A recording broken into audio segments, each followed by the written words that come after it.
Ah! Oh, hello there. This is my redesign. No, my name is not Mr. Gip anymore. It's called SMZ7. So I'm dropping an episode. Yay!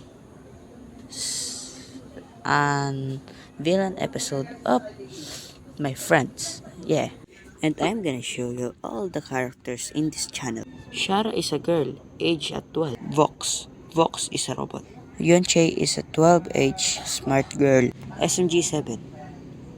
What the Igis is an villain that was an old friend. And he wants revenge. And that's all.